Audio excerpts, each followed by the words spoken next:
है तो उसमें एक बीवी अपने शोहर को मेंटल टॉर्चर कर रही है और डेटा ये बताता है कि 30% औरतें अपने शोहरों को फैंटी लगाती हैं। आपने तो ये सुना है ना कि मतलब the country like Pakistan where there is a patriarchal society, where there is a man dominance, तो वहाँ पे मर्द औरतों पे जुल्म करते हैं, वायलेंस करते हैं, अब्यूज़ करते हैं।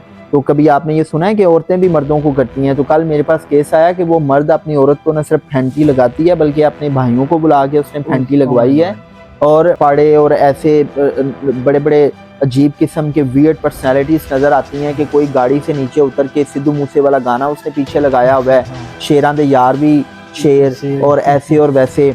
मतलब वो गाड़ी से नीचे उतर के वो क्या दिखाना चाह रहा है, वो मरूब करना चाह रहा है। कोई ने की हैं टिकटॉकर की जिनकी शायद जो एजुकेशन है, ये जो ट्रेनिंग है, ये जो पेरेंटिंग है उस लेवल की नहीं है। अब दूसरी साइड भी है, वो आपसे इसलिए क्वेश्चन है क्योंकि आप इनको ट्रेन भी करते हैं और आपका इंटरेक्शन बहुत ज़्यादा रहता है। आज का हमारा जो टिकटॉक है उस पर जितने मोस्टली हम बात करें तो हमारा जो एक CSP ऑफिसर है वो खा पुलिस में है, तो वही जो बात हमने की है, जो गाड़ी से उतर रहे हैं तो वीडियो बन रही है, पीछे सिद्धू मूसे वाला और पता नहीं क्या क्या गाने लगे हुए।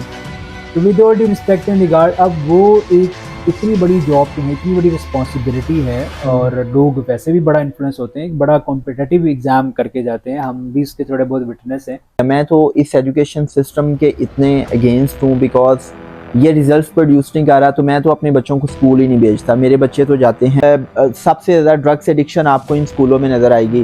LGBTI होमोसेक्सुअलिटी सबसे ज़्यादा आपको इन पोश एरियाज में जो ब्रांडेड स्कूल हैं सो कॉल्ड, आई मीन आपको वहाँ पे ये सारी चीज़ें नज़र आएंगी। जेन ज़ी अल्फा जनरेशन जिस किस्म की फूड चॉइसेस ले रही हैं, आई मीन डेटा ये बताता है कि 20 से 30 साल के बाद इनमें मोस्टली लोगों को लीवर ट्रांसप्लांट करवाना पड़ेगा बिकॉज इन सब के। Ladies and gentleman, warmly welcome to all of you on your own show the Happy Place. As we already promise का हम हर एक नए एपिसोड में एक नए गेस्ट के साथ और एक नए टॉपिक के साथ आपकी खिदमत में हाजिर होते हैं।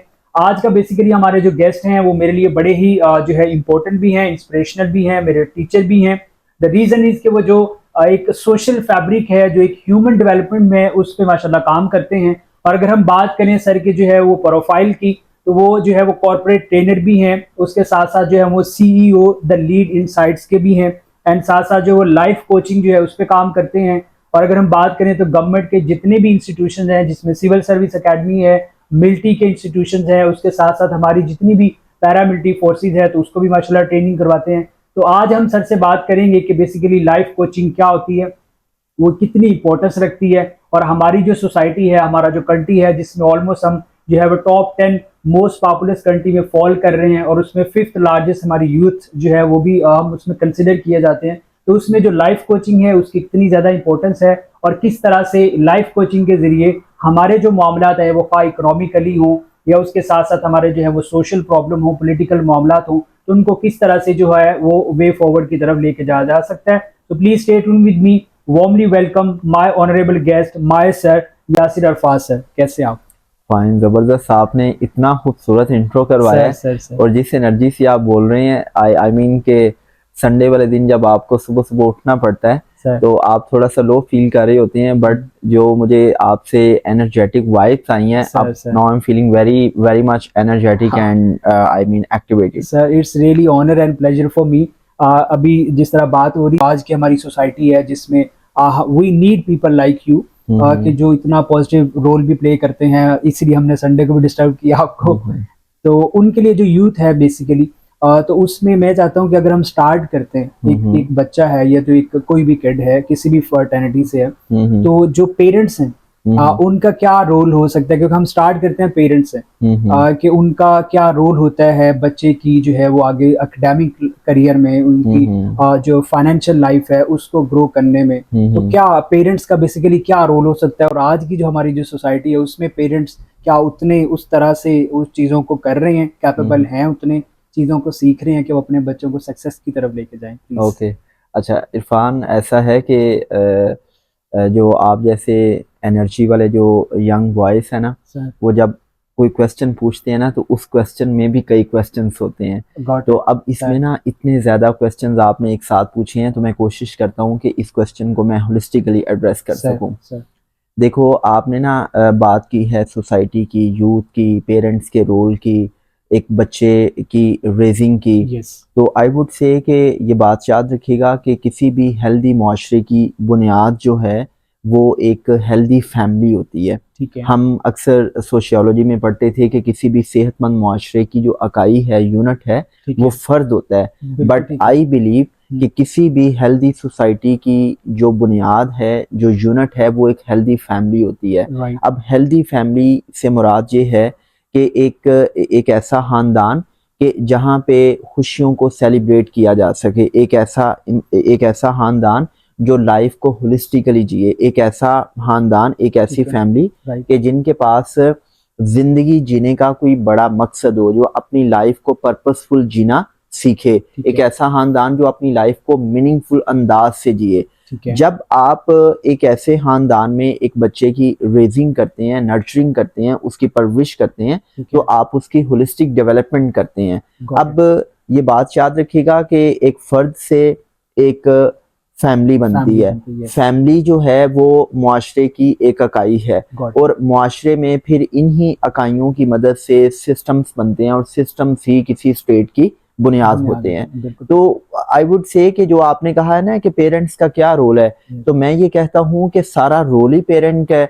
आप एक ऐसी फैमिली में एक बच्चे को रेज करते हैं कि जहाँ पे इंटीमेट पार्टनर वायलेंस है, जहाँ पे डोमेस्टिक वायलेंस है, राइट, जहाँ पे एक बच्चे को प्यार, मोहब्बत, शफ़क़त नहीं मिलता, जहाँ पे एक बच्चे की इमोशनल नीड्स पूरी नहीं होती, उसकी ठीक है, नॉन टेंजिबल नीड्स पूरी नहीं होती, गॉट इट, तो उस घर में जो पलने बढ़ने वाला बच्चा है वो इमोशनली स्टार्व होगा, उसके यस, अंदर अफेक्शन डेफिसिट होगा, अटेंशन डेफिसिट होगा, ट्रस्ट डेफिसिट होगा। ठीक है, आपको सोसाइटी में जितना भी बिगाड़ नज़र आता है, सोसाइटी में आपको जितने भी क्रिमिनल्स नज़र क्रिमिनल, आते हैं, यस, जितनी भी वायलेंस नज़र आती है, राइट, तो I believe as a student of psychology कि वायलेंस ब्रीड्स वायलेंस। तो वो बच्चा जो वायलेंट माहौल के अंदर रेस हो रहा है, वो बच्चा जब सोसाइटी में जाएगा, तो अगर वो किसी क्लासरूम में जाएगा तो वो दूसरे बच्चों को बुली करेगा, अगर वो किसी कॉलेज में जाएगा तो वो लड़ाई झगड़े करेगा, अगर वो किसी दफ्तर में जाएगा तो वो लेग पुलिंग करेगा। क्यों?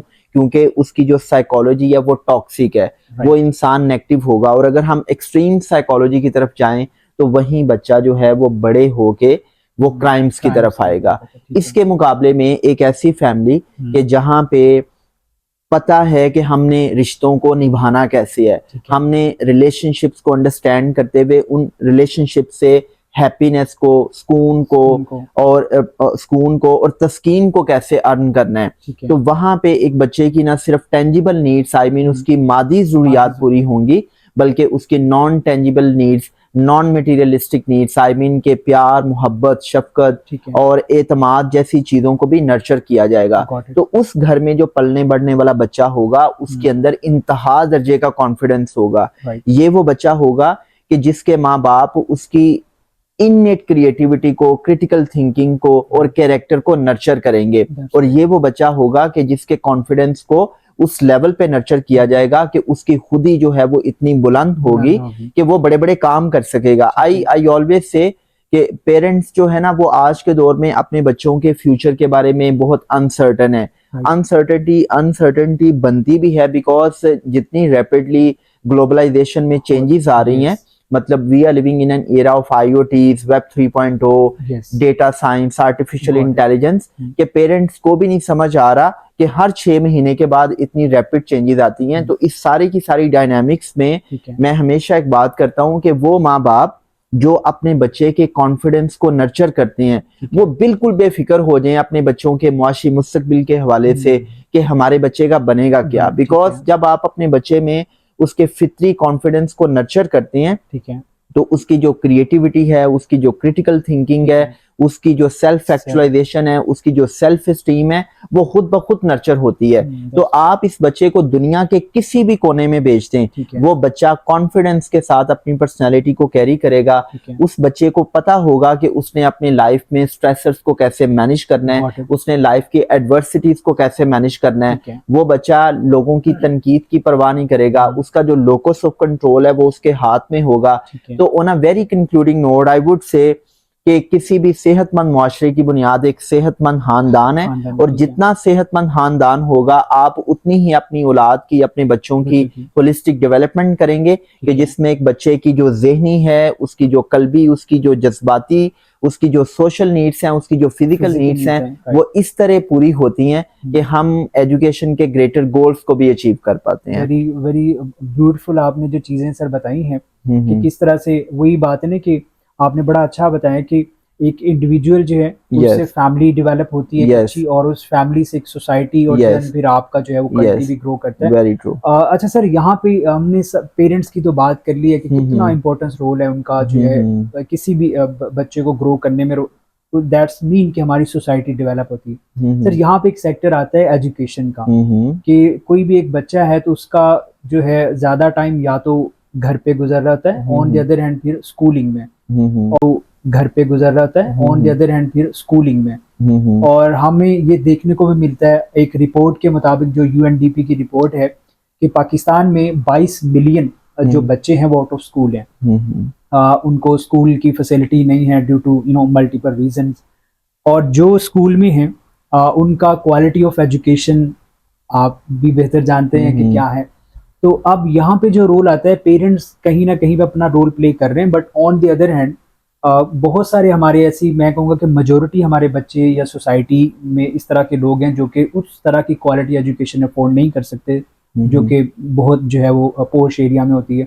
तो वो जो सर एक सेगमेंट है जो फैमिली से तो कहीं ना कहीं पे उनको हेल्प आउट हो रही है, बट जब एजुकेशन के सेक्टर में जाता है तो वो टोटली डिफरेंट, उनको जो है वो उनकी माइंड मैपिंग भी की जा रही होती है, उनको पढ़ाया भी जा रहा होता है, और वहाँ पे एक अजीब रट्टा कल्चर और कोई वैल्यू एथिक पे उस तरह से काम नहीं करवाया जाता जैसे ग्लोबली है। तो अब ये जो एक सेक्टर है एजुकेशन वाला, उसमें अगर कोई बच्चा जा रहा है और ये चीज़ें सीख नहीं पा रहा, तो वो कैसे इन चीज़ों को काउंटर करके और अपने वही जो खुदी वाली बात है उसको डेवलप कर सकता है टू ग्रो इन हिज और हर लाइफ। अच्छा, इस पे ना ये आपने बड़ा क्रिटिकल क्वेश्चन पूछा है सर, तो मैं बड़ी अनपॉपुलर ओपिनियन दूंगा इस पे। और देखें इरफान, ऐसा है कि आपने बिल्कुल ठीक कहा कि पाकिस्तान में 2.5 करोड़ बच्चा ऐसा है जो स्कूलों से बाहर है। आपका 15 लाख बच्चा जो है वो सड़कों पे सोता है, स्ट्रीट चिल्ड्रन है। आपके 35 से 40 लाख बच्चे ऐसे हैं कि जो लोगों के घरों में काम करते हैं और उनको फिजिकल सेक्सुअल अब्यूज का सामना है। सो बड़ी वल्नरेबल, बड़ी ही पतली सूरत हाल है when it comes about our kids, जो पाकिस्तान का मुस्तकबिल है। अब देखो, पता है क्या चीज़ है, आपने ना कैटेगराइज तो कर दिया है कि जी पाकिस्तान में जो बच्चे स्कूल भी जा रहे हैं वो कोई एजुकेशन सिस्टम इतना अच्छा नहीं है। आई मीन के जो उसके रिजल्ट्स हैं वो हमें कहीं नजर नहीं आ रहे। इंटरनेशनल साइंस ओलंपिक्स को देख लें आप, आई मीन टॉप की यूनिवर्सिटीज में पाकिस्तानियों की प्रेजेंस को देख लें, या जितने भी इंटरनेशनल कंपटीशंस हैं, या आप देख लें कि पूरी मुस्लिम उम्मा में जो रिसर्च के रिलेटेड हमारे आउटकम्स हैं वो कितने हैं, इट्स अबाउट ओनली 6%। राइट। तो उसमें ये चीज है, एक और चीज मेंशन है कि जितने भी ग्लोबल कोई इंटरनेशनल या मल्टीनेशनल कंपनीज है उनकी लीडरशिप पे भी as compared to neighboring, we used to see Chinese, Indians and Europeans, तो वहाँ पे भी है जी। यस। अच्छा, इसमें ना देखें, पता है क्या चीज़ है, मैं तो इस एजुकेशन सिस्टम के इतने अगेंस्ट हूँ बिकॉज ये रिजल्ट्स प्रोड्यूस नहीं कर रहा, तो मैं तो अपने बच्चों को स्कूल ही नहीं भेजता। मेरे बच्चे तो जाते हैं, आई मीन मेरे बच्चे तो होम स्कूलिंग करते हैं। अच्छा, अब उसमें जो आपने कैटेगराइज किया ना कि पोश एरियाज में या अच्छे जो स्कूल्स हैं वो कोई रिजल्ट्स प्रोड्यूस कर रहे हैं, तो मुझे वो रिजल्ट्स दिखा दें कि वो कौन से रिजल्ट्स प्रोड्यूस कर रहे हैं। You talked about character building, you talked about कि जी अखलाकियात का लेवल बहुत गिरा हुआ है, तो वो जो रिजल्ट्स प्रोड्यूस कर रहे हैं वो रिजल्ट्स क्या है, आई मीन के सबसे ज्यादा ड्रग्स एडिक्शन आपको इन स्कूलों में नजर आएगी। LGBTI होमोसेक्सुअलिटी सबसे ज्यादा आपको इन पोश एरियाज में जो ब्रांडेड स्कूल हैं सो कॉल्ड, आई मीन आपको वहां पे ये सारी चीजें नजर आएंगी। सबसे ज्यादा जो लड़ाई झगड़ों के केसेस हैं जिसमें आई मीन पेरेंट्स के साथ कॉन्फ्लिक्ट्स के केसेस हैं, वो सबसे ज्यादा आपको इन पोश एरियाज में रहने वाले जो है ना वो बच्चों में नजर आएंगे। प्रॉब्लम कहाँ पे एग्जिस्ट कर रही है? प्रॉब्लम एग्जिस्ट कर रही है कि आपका जो तरबियत का इंस्टीट्यूशन है वो बहुत कमजोर है।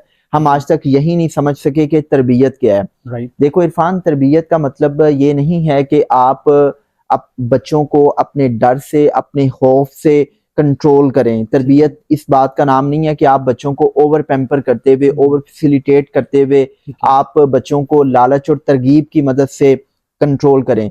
तरबियत इस बात का नाम है कि आप अपने बच्चों की होलिस्टिक रेजिंग इस अंदाज से करें कि बच्चे अपनी चॉइसेस में रहते हुए राइट एंड रॉन्ग में से राइट को चूज कर लें, हलाल और हराम में से हलाल को चूज कर लें, बच्चों की डिजायर्स ठीक हो जाएं, बच्चे अपनी ख्वाहिशात में पाकीज़ा हो जाएं। तो ये बात याद रखें कि जब तरबियत का इंस्टीट्यूशन वीक होता है ना, तो फिर हम तरबियत स्कूलों को आउटसोर्स कर देते हैं। अब स्कूलों में पढ़ाने वाला जो उस्ताद है वो बेचारा खुद इतनी मुआशी फिक्रों में जकड़ा हुआ है कि उसको कोई गर्ज नहीं है कि वो अपने स्टूडेंट्स की तरबियत करे। तो जो स्कूल्स में जा रहे हैं वो भी इतने आउटडेटेड करिकुलम और आउटडेटेड एग्जामिनेशन सिस्टम में जकड़े हुए हैं कि उस्ताद भी अपना रोल प्ले नहीं कर रहा, और जो स्टूडेंट्स हैं, जो टीचर्स हैं, वो एजुकेशन के ग्रेटर गोल्स को ही नहीं अंडरस्टैंड कर सकें। अब अगर एजुकेशन के ग्रेटर गोल्स की बात की जाए तो एजुकेशन का सबसे बड़ा ग्रेटर गोल ये है कि इंसान जो है, जो इल्म सीखता है, उस इल्म को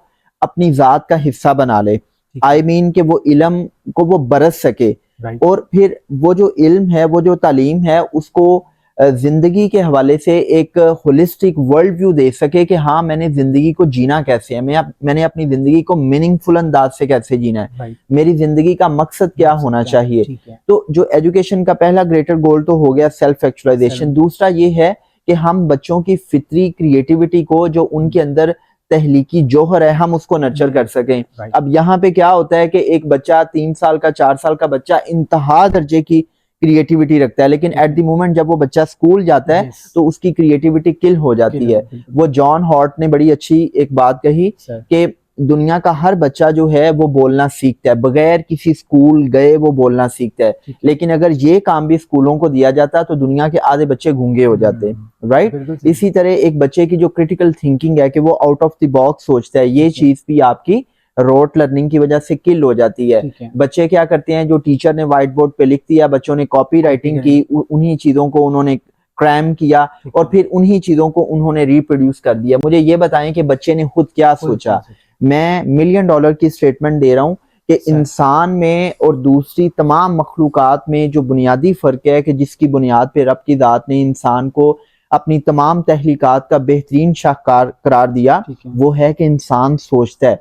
इंसान जो है उसके पास इख्तियार की ताकत है। तो अगर आपने उसकी क्रिटिकल थिंकिंग को किल कर दिया कि भाई तुमने कुछ सोचना ही नहीं है, मतलब एक बच्चे को क्वेश्चन करने की इजाजत ही नहीं है। फॉर एग्जांपल जी, वो एक नोबेल लॉरिएट साइंटिस्ट थे, तो जब उनको वो नोबेल प्राइज मिला तो जर्नलिस्ट ने उनसे पूछा कि जी आप इसका क्रेडिट किस बात को देते हैं। दूसरे कहा जी मैं अपनी माँ को देता हूँ, तो ये इनाम तो मेरी माँ को मिलना चाहिए। तो उन्होंने कहा कि जी आपकी माँ ने ऐसा क्या किया कि ये प्राइज आपकी मदर को मिलना चाहिए। तो उन्होंने ये कहा कि जब भी मैं स्कूल से आता था तो मेरी माँ मुझसे ये पूछती थी कि आज तुमने अपनी क्लास में कौन कौन से सवालात पूछे हैं। अब हमारी क्लासरूम्स में तो सवालात करने की इजाजत ही नहीं है। 35-40 मिनट्स का पीरियड है, उसमें एक टीचर आता है, उसने कोर्स को कवर करना है, कोर्स को एक्सप्लोर करना, डिस्कवर करना, एक इंटेलेक्चुअल डिस्कोर्स करना और बच्चों को क्वेश्चंस की इजाजत देना। ये सारी की सारी चीजें तो हमारे है ही नहीं। फॉर एग्जाम्पल अभी मैं एक इदारे में गया ट्रेनिंग करने टीचर्स की, तो मुझे उसके प्रिंसिपल कहने लगे कि जी ये स्मोक की वजह से हमें छुट्टियां करवानी पड़ी और अभी इतना कोर्स का बर्डन है, तो हम बहुत तेजी के साथ कोर्स कवर करवा रहे हैं कि जल्दी से बच्चों के टेस्ट सेशन स्टार्ट किए जा सकें।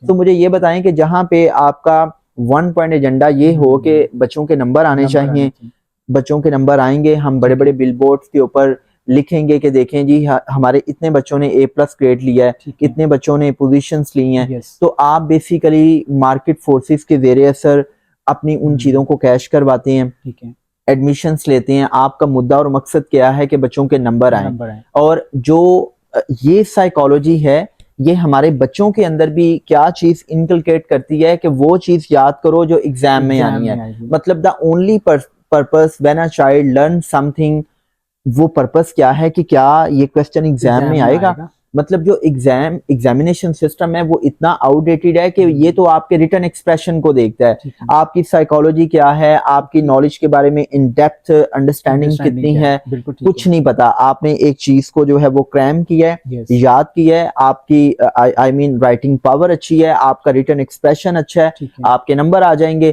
That's the only criteria. और ये आपके ब्रेन का लोअर ऑर्डर फंक्शन है। जब हम किसी चीज को मेमोराइज करते हैं तो ये आपके ब्रेन का लोअर ऑर्डर फंक्शन है। आपके ब्रेन का हायर ऑर्डर फंक्शन क्या है?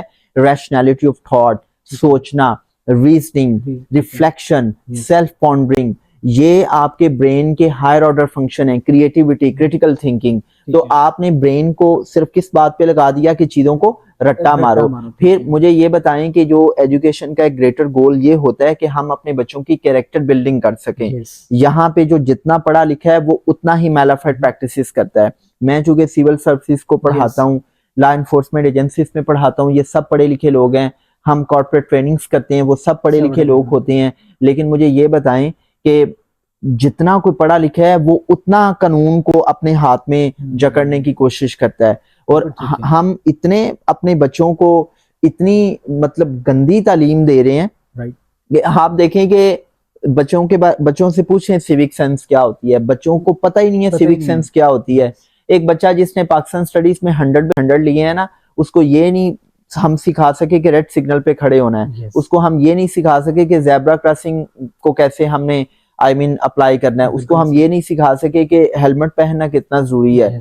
तो मतलब एक बच्चा जो इस्लामियात को पढ़ता है वो 50/50 इस्लामियात में ले लेता है। हम उसको ये नहीं बता सके कि इस्लाम की ट्रू एसेंस क्या है, दीन क्या है, दीन का फ्रेमवर्क क्या है। वो सिर्फ हमने उसको रट्टा मारना सिखाया है। एक बच्चा जो बायोलॉजी में 100/100 ले लेता है, उसको आज तक ये नहीं पता चला कि मैंने खाना क्या है।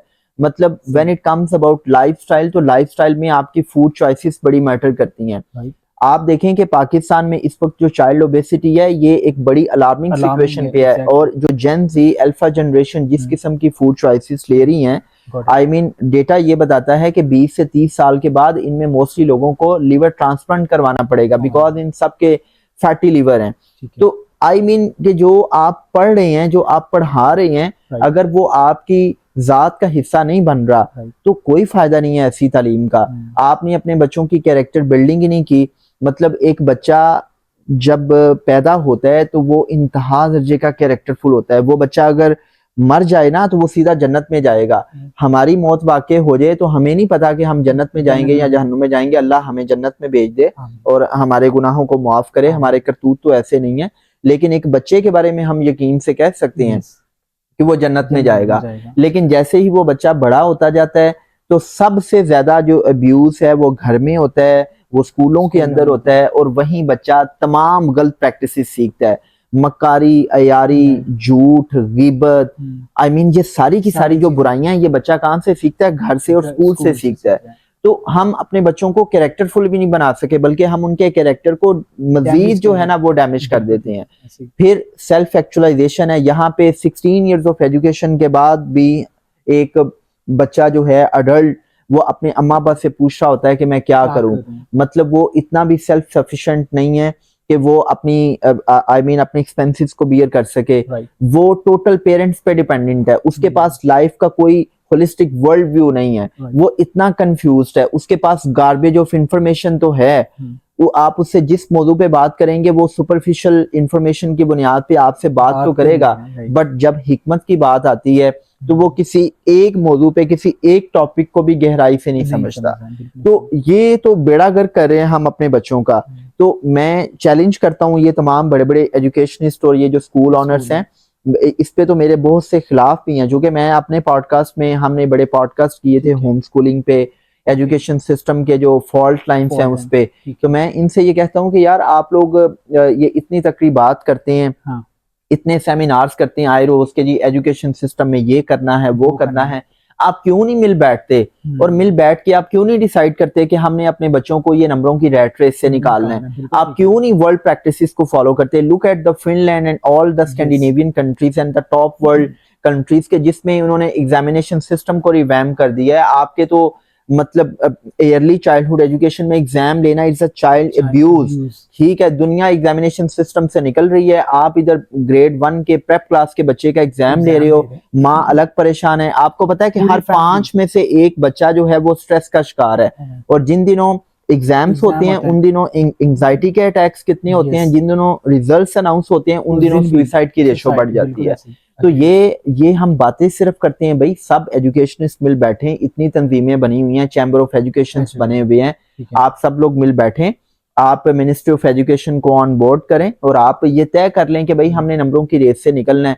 आप ये तय कर लें कि ये कहाँ का असूल है कि जी बच्चा वही लिखेगा जो किताब पे लिखा हुआ है। भाई कॉपी राइटिंग कौन सा असूल है, मतलब कहाँ पे लिखा हुआ है कि बच्चे ने वही चीज लिखनी है। आप बच्चे की फ्री थिंकिंग को क्यों नहीं प्रमोट करते?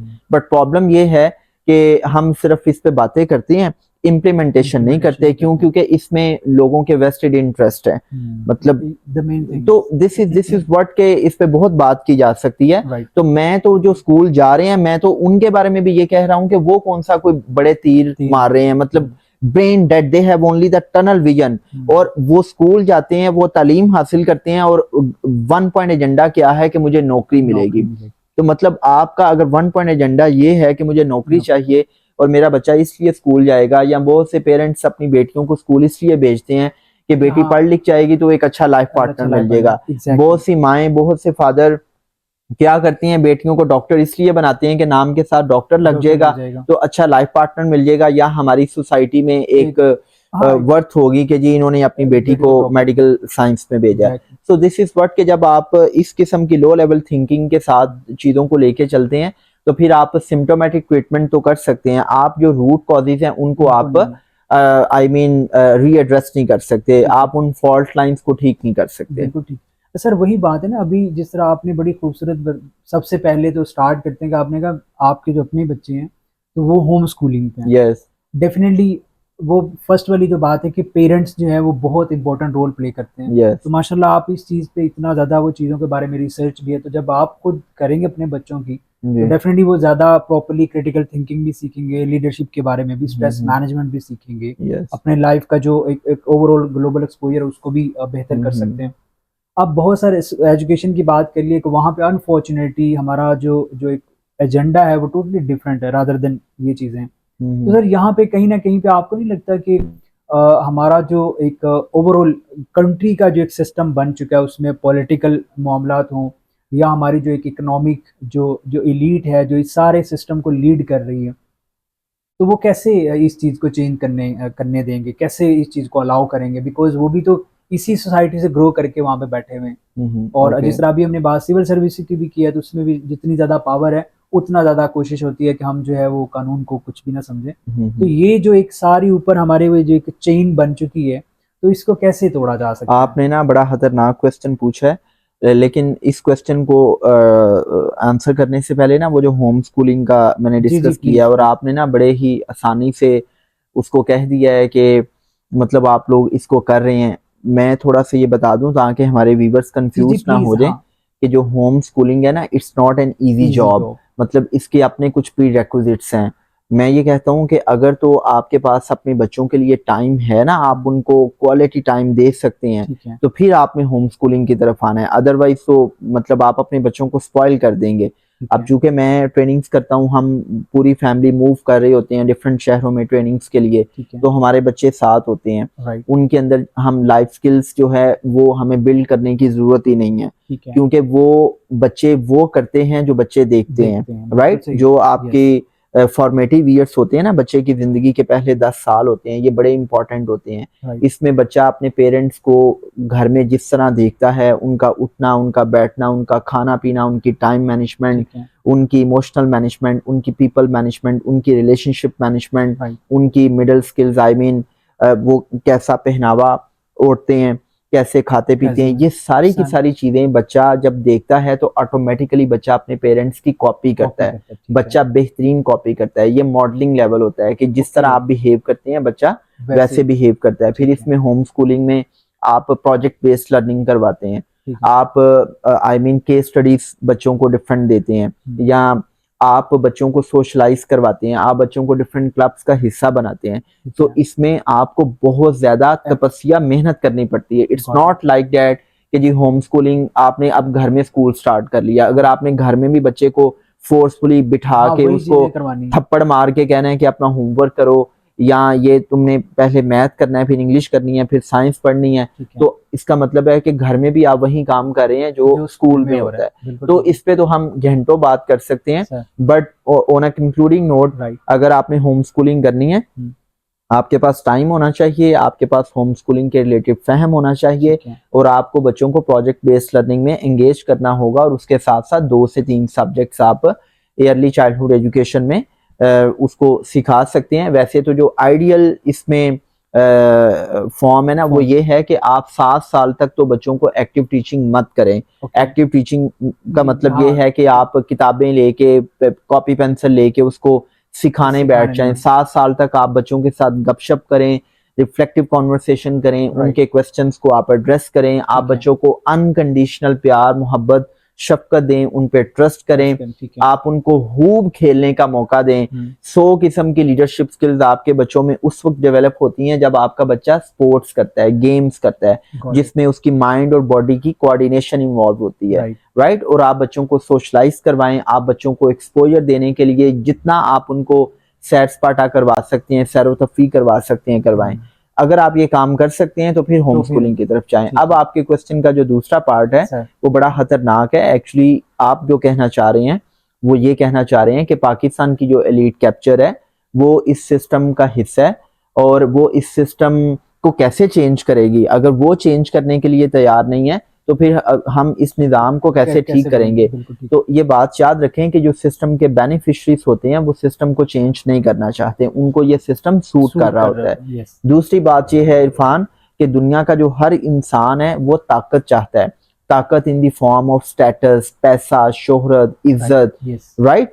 तो जिस मुल्क में इंस्टीट्यूशन स्ट्रांग नहीं ना होता, जिस मुल्क में रूल ऑफ लॉ नहीं होता, जिस मुल्क में कानून की हुक्मरानी नहीं होती, वहां पे ताकत के हसूल की जंग ज्यादा तेज हो जाती है। क्यों? क्योंकि वहां पे जंगल का कानून होता है ना, तो जंगल के कानून में लोगों को पता चल जाता है कि जिसके पास ताकत होगी वो दूसरों को दबा भी सकेगा और अपने वेस्टेड इंटरेस्ट को पूरा भी कर सकेगा। अब आप देखें कि कभी यहाँ पे जुडिशियल एक्टिविज्म हो जाती है, कभी पता जब जुडिशियल एक्टिविज्म होती है तो हर दूसरा बंदा वकील बनना शुरू हो जाता है, ठीक है। फिर लोगों को पता है कि यहाँ पे जो सिविल ब्यूरोक्रेसी है, मिलिट्री ब्यूरोक्रेसी है, वो बहुत ताकतवर है। तो लोग क्या करते हैं कि चाहे कोई गरीब का बच्चा है, चाहे कोई अमीर का बच्चा है, वो किसी ना किसी तरह इस सिस्टम का हिस्सा बनता है, वो सिविल सर्विस को ज्वाइन करता है। और फिर हम ये देखते हैं कि सिविल सर्विस में भी चूंकि 12 कैडेट्स हैं, 12 ग्रुप्स हैं, तो उसमें लोग ज्वाइन करने के बावजूद ये देखते हैं कि मैंने किस पावे वाले ग्रुप में जाना है। आई मीन अगर मैं उसमें OMG में हूँ या मैं रेलवे में या पोस्टल सर्विसेज में हूँ, तो मुझे दोबारा रीअपीयर होना चाहिए ताकि मैं DMG ग्रुप को, पुलिस सर्विस को, कस्टम या IRS को ज्वाइन कर सकूं। सो दिस इज व्हाट कि फिर लोग अगर जुडिशरी को ज्वाइन करते हैं, लोग अगर मिलिट्री को ज्वाइन करते हैं, तो ये सारी की सारी एक पावर की रेस होती है। आप पावर कॉरिडोर्स का हिस्सा बनना चाहते हैं, और फिर हमने देखा है कि जो लोग इन पावर कॉरिडोर्स का हिस्सा नहीं बनते, वो ताकतवर लोगों की छतरी के नीचे आना शुरू हो जाते हैं, वो उनसे मरूफ होते हैं, वो उनके वेस्टेड इंटरेस्ट के लिए काम करते हैं, राइट, वो उनके एजेंडास को प्रमोट करते हैं, तो कहीं ना कहीं वो ताकत का हिस्सा बनते रहना चाहते हैं। तो आई वुड से कि जो सिस्टम के बेनिफिशरीज हैं वो स्टेटस को के हामी होते हैं।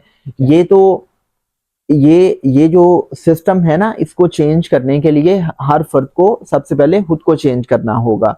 मैं हमेशा इस बात का बहुत बड़ा प्रोपोनेंट हूँ कि जो सोच की तब्दीली है वही असल तब्दीली है। क्योंकि जो सोच जब बदलती है ना, तो आपकी आइडियोलॉजी बदलती है, आपके एक्शंस बदलते हैं, और एक्शंस ही आपको रिजल्ट्स देते हैं। अब यहाँ पे कोई भी इंसान, कोई भी पाकिस्तानी खुद को बदले बगैर मुल्क को बदलना चाहता है। हम रेड सिग्नल पे खड़े नहीं हो सकते, हम टैक्स देना नहीं चाहते, हम गली मोहल्ले में अपने घर का कूड़ा क्रिकेट फेंकते हैं, हम लोग अपने तफरीही मकामात को गंदा करते हैं, लेकिन हम पाकिस्तान को दुबई, स्विट्जरलैंड बनाना चाहते हैं, ठीक है। हम फर्स्ट वर्ल्ड कंट्रीज की फैसिलिटीज को अवेल तो करना चाहते हैं, लेकिन हम अपना ड्यू रोल प्ले नहीं करना चाहते, Got it. राइट। Right. हम कानून की पाबंदी खुद नहीं करना चाहते। ठीक है। और आई वुड से कि इस मुल्क को, इस सिस्टम को बदलने का एक ही टूल है, वो है इल्म नाफे। Right. इल्म नाफे जब आपके पास आता है, जिसको रब की दात हैर कसीर कहती है, Got it. तो फिर आपको पता चलता है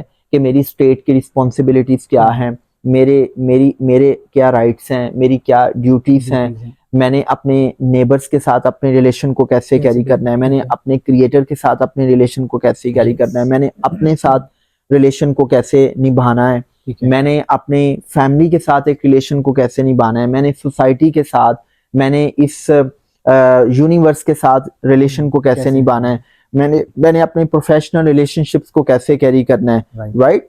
सो जब आपको इन चीज़ों का पता चलता है तो फिर आप का सिस्टम भी बदलता है। मुझे ये बताएं कि लेट से अभी अगर पाकिस्तान का सारा जो सिस्टम है वो बेहतरीन हो जाता है, ठीक है। लेकिन घर की चार दीवारी में जो कुछ हो रहा है, वहां पे क्या स्टेट कैमरे लगाएगी कि एक हामद अपनी बीवी से कैसा सलूक कर रहा है, एक बेटा अपनी माँ से कैसा सलूक कर रहा है, एक माँ अपने बेटे के साथ, बेटी के साथ कैसा सलूक कर रही है। भाई घर की चार दीवारी में तो आपकी अखलाकियात है ना, आपका इल्मे नाफे है, क्योंकि जो इल्मे नाफे है वो आपके अंदर अखलाकियात पैदा करता है, आपके ईमान को ताज़ा करता है, और एंड वाइस वर्सा, आपका ईमान आपको कहता है कि इल्मे नाफे को सीखो, राइट। तो ये जो चीजें हैं ना, सिस्टम को बदलने के लिए हर इंसान अपनी अपनी एफर्ट करे, और जब आप अपनी अपनी एफर्ट करते हैं, एक फर्द जो है वो एक हेल्दी फैमिली की बुनियाद बनता है, हेल्दी फैमिली एक हेल्दी कम्युनिटी की बुनियाद बनती है, हेल्दी कम्युनिटीज जो है ना एक हेल्दी मुआशरे की बुनियाद बनती हैं, तो मुआशरा ही तो स्टेट है, राइट। तो मतलब ये जो है ना, हमें ग्रास रूट लेवल पे चीज़ों को देखना है। ह्यूमन साइकोलॉजी ये है कि हमारे माइंड में जो है ना वो इंटेलिजेंट एक्सक्यूजेज आते हैं कि जब भी हम अपनी नलायकियों पे, अपनी कमजोरियों पे पर्दा डालना चाहते हैं तो हम फौरी तौर पे जिम्मेदारी स्टेट पे डाल देते हैं, हम इंस्टीट्यूशंस पे डाल देते हैं। मैं बिल्कुल भी क्लीन चिट नहीं दे रहा, मैं ये बिल्कुल नहीं ये कह रहा कि जी ये स्टेट की या इंस्टीट्यूशंस की रिस्पॉन्सिबिलिटीज नहीं है, बिल्कुल उनकी रिस्पॉन्सिबिलिटीज हैं, लेकिन आप ये देखें कि आपका रोल क्या है, आप क्या अपना रोल प्ले कर रहे हो। जैसे वो अहमद फराज कहते हैं कि शिकवा जुल्मत शब से तो कहीं बेहतर था अपने हिस्से की शम्मा जलाते जाते। तो हर फर्द जो है ना वो अपने हिस्से की शम्मा जलाए।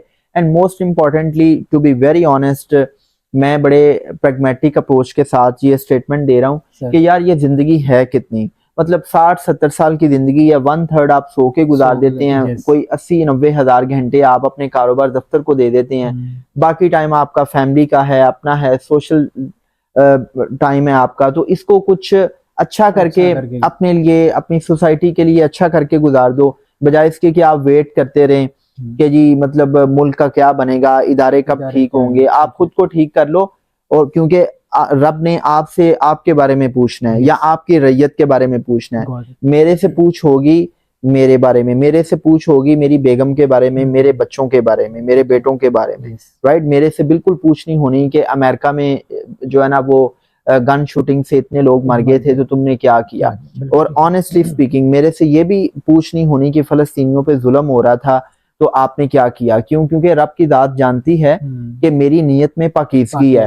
मैं अपने फलस्तीनी भाइयों के लिए दुआ तो कर सकता हूँ कि बारी ताला उनकी मदद कर, लेकिन मैं कुछ नहीं कर सकता। मेरा जो एरिया ऑफ इन्फ्लुएंस है वो है ही नहीं। मेरा एरिया ऑफ इन्फ्लुएंस यही है कि अगर मैं एक मोमिन हूँ, एक मुसलमान हूँ, तो मैं उनके लिए दुआ करूँ, ठीक है, कि बारी ताला उनकी मदद फरमाए। और अगर मैं एक उस्ताद हूँ तो मैं अपने स्टूडेंट्स को इल्मे नाफे देने की कोशिश करूं, मैं अपने किरदार से उनको इंस्पायर करूं, ये मेरा एरिया ऑफ इन्फ्लुएंस है। एक डॉक्टर, एक इंजीनियर, एक पायलट ऑफिसर, एक मोची, एक तंदूरची, मतलब एक वकील है, एक जज है, एक जर्नलिस्ट है, वो अपना काम नहीं कर रहा और वो फलस्तीनियों के बारे में परेशान है या वो स्टेट इंस्टीट्यूशंस को क्रिटिसाइज करता है, तो सबसे पहले उसको अपने आप से पूछना चाहिए कि भाई क्या तुम अपनी जिम्मेदारी अदा कर रहे हो। मैं वो कहता हूँ, वो एक शेर मैंने बड़ा अच्छा सुना कि मैं खुद ही हूँ अपने आप के पीछे पड़ा हुआ, मेरा शुमार भी तो मेरे दुश्मनों में है। तो यहाँ पे ना हर पाकिस्तानी अपना दुश्मन खुद बना हुआ है, ठीक है। आप करें and let the state to decide के उन्होंने क्या करना है। एग्जैक्टली सर, ऑनेस्टली ये जो चीज़ है जो आपने एक पॉइंट बेसिकली बताया कि हमें खुद को जब हम ठीक कर लेंगे तो स्टेट अगर ऊपर से कर भी दे एक बार सारा सिस्टम, तो हमारे जो हम खुद यस किस तरह हमारी से जो निजी हाँ लाइफ है। एग्जैक्टली हमें तो यस वो चीजें शायद हम उसको डाइजेस्ट भी नहीं कर पा रहे ना, अच्छा ना ही मुझे कर मुझे सकते हैं। मुझे एक चीज बताएं। सह- एक एक बंदा रेंज रोवर चला रहा है, एक बंदा फॉर्चूनर चला रहा है, यस ग्रैंडी चला रहा है, वो गाड़ी का शीशा नीचे करता है और पानी की बोतल ऐसे सड़क पे फेंक देता है। एग्जैक्टली। मुझे ये बताएं कौन सा MPa MNA senator minister prime minister उसको आके बताए, रोक सकते ठीक है, एग्जैक्टली। उसके दिमाग में भूसा भरा हुआ है, उसको नहीं पता कि जब तुम अपने घर में घर बैठे में होते हो तो यस बैठे बैठे तुम ऐसे रैंडमली चीजों को नहीं फेंकते, तुम डस्टबिन में सेम डालते हो। तो एग्जैक्टली। तुम्हें क्या तकलीफ है कि तुम अपने रोड्स को गंदा कर रहे हो।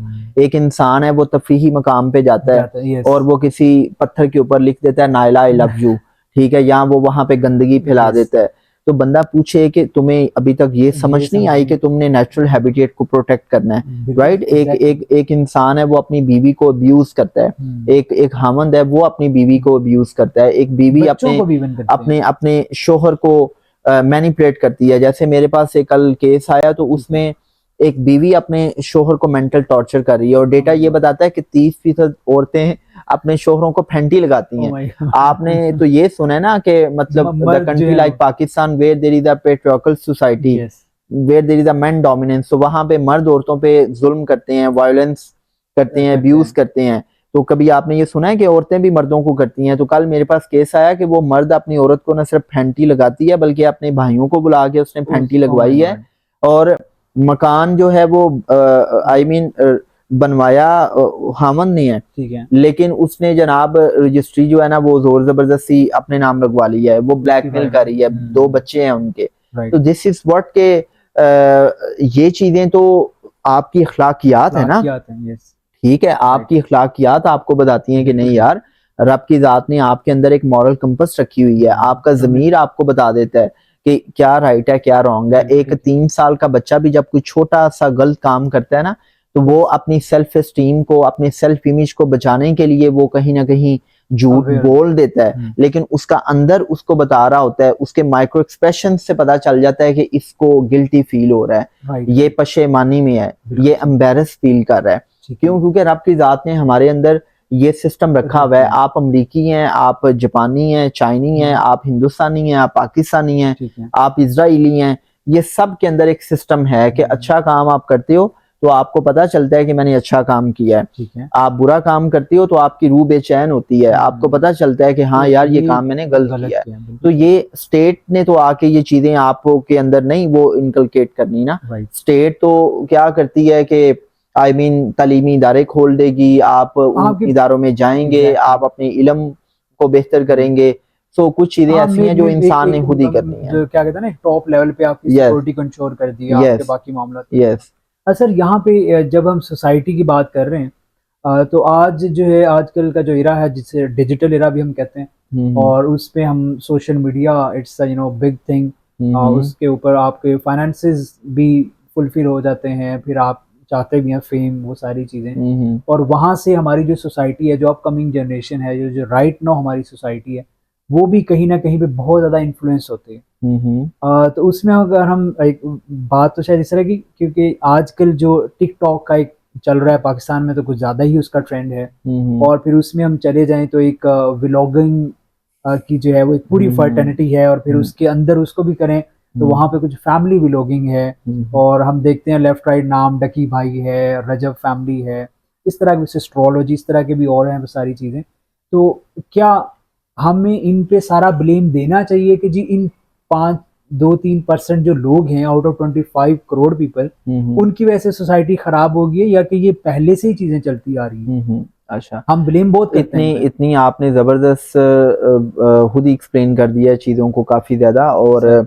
मल्टीपल चीजें आपने पूछ ली हैं, तो सर मैं कोशिश करता हूँ कि इसको अच्छे से प्लीज होलिस्टिकली प्लीज मैं अपने 2 सेंट्स इसमें दे सकूं। सर देखो इरफान, सबसे पहले तो ये है कि वो एक बड़ी अच्छी किताब है इन्फ्लुएंस, रिटन बाय सारा मकार्क्यूडेली। तो वो ये कहती है कि आपकी जो 67% यूथ है वो इस वक्त स्ट्रेस, एंजाइटी और डिप्रेशन में इसलिए जा रही है कि वो सोशल मीडिया यूज करती है। राइट अब जब आप सोशल मीडिया यूज करते हैं ना, ये मैं आपको एक केस स्टडी भी बता रहा हूँ और आपको मैं रिक्वेस्ट भी करूंगा सर कि आप जब सुबह उठें तो उठने से पहले अपने मूड को देखें और सोशल मीडिया यूज करें, और सोशल मीडिया यूज करने के बाद आप अपने मूड को, मिजाज को देखें। ठीक है। ये बात याद रखिएगा कि जो लाइफस्टाइल व्लॉगिंग है, जो फैमिली व्लॉगर्स हैं, ये जो टिकटॉकर्स हैं, इन्होंने पाकिस्तान की यूथ को, पाकिस्तान के टीन्स को, पाकिस्तान में जो अल्फा जनरेशन है, जो जेन जी है, इनकी साइकोलॉजी को बुरे तरह से हिट किया है। क्यों हिट किया है? ये बात याद रखिएगा कि जो भी आपका मिजाज है, जो भी आपका थॉट प्रोसेस है, जो भी आपकी थिंकिंग है ना, ये डायरेक्टली इनडायरेक्टली इन्वॉल्व होती है कि आप क्या देख रहे हैं, आप क्या सुन रहे हैं, आप क्या खा रहे हैं, आप अपने 5 सेंसेस की मदद से जो जो डेटा ले रहे होते हैं ना, ये चीजें आपके थॉट प्रोसेस को हिट करती हैं। अब ये जो आपकी जो जेन जी है, जो आपकी अल्फा जनरेशन है ना, इनके हाथों में मोबाइल है, और अगर आप इनके स्क्रीन टाइम को देखें ना, तो डेटा ये बताता है कि 7 साल तक का जो बच्चा है ना, वो इस वक्त 3 से 4 घंटे मोबाइल देख रहा है, क्योंकि माएँ अपने टीवी ड्रामों को देखने में बिजी हैं, बाप एक ट्रांजैक्शनल रिलेशन रखते हुए ATM मशीन बन चुका है बच्चों के लिए, और बच्चे जो हैं वो क्या करते हैं, वो कार्टून देख रहे हैं, वो फैमिली व्लॉगिंग देख रहे हैं, वो यूट्यूब देख रहे हैं, वो टिकटॉक देख रहे हैं। नंबर 1। नंबर 2, आपके जो एयरली अडल्टहुड में लोग हैं, उनका जो एवरेज स्क्रीन टाइम है वो 6 से 8 घंटे हैं, और 93% लोग ऐसे हैं कि जो वॉशरूम तक में मोबाइल लेके जाते हैं, उनके अंदर नोमोफोबिया है। वो मोबाइल के बगैर 1 मिनट नहीं रह सकते, मोबाइल उनका एक पोर्टेबल ऑर्गन बन चुका है। और आप देखें कि मैं एक रिसर्च पढ़ रहा था कि इसमें जो